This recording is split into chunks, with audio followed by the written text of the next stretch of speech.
Hi there, Coach Leonard here today. Today I'm about to talk to you about shoulder health. So a couple things that go into having good shoulders is making sure you have good posture, so you're not slouched over, looking at your phone, which is hard when you're spending a lot of time in a desk. The second one is making sure that your scapula moves well around your body. The scapula can move in many different directions because this is a very complex system.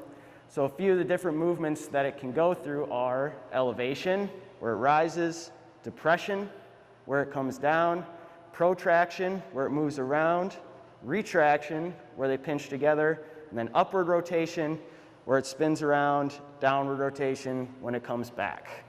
Making sure that the scapula moves easy enough through all those different ranges of motion and movements is what's going to help keep your shoulders healthy. All right, so now we're going to go over some pressing and pulling movements. Here we're going to have Coach Ruck doing a push-up or inverted push-up on a barbell.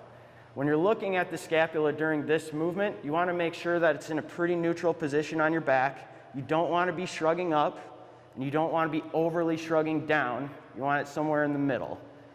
As he goes down into the bottom of a push-up, his shoulder blades will pinch together a little bit, and as he comes back up, presses, they should move apart. If you're stuck together in the back, it'll be hard to get full extension, and if you're too rounded at the bottom, you might not be getting exactly what you're looking for from the front aspect when you're working those muscles. So now we're going to look at pulling movements. Very similar to push-ups, we're going to be working in retraction and protraction. So Zach, when he pulls up to row here, he's going to make sure he retracts first before he pulls his arm up to the ceiling. As it goes down, arm goes out, now we're protracting, making sure we're getting full range of motion, making sure this scapula is sliding back and forth. The next movement we're going to talk about is overhead pressing and pulling. When we're looking at overhead pressing, we want to make sure that that scapula is upwardly rotating. So before we start, we want to make sure we're in a nice neutral position. As we press overhead, that scapula is going to glide around the side of the ribs in upward rotation, and as we come back down, it's going to downwardly rotate, gliding along the ribs.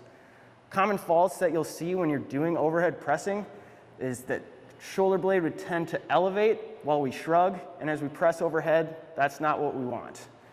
So we want to start in a nice neutral position. The next thing we're going to look at is overhead pulling. Very similar, just the opposite way.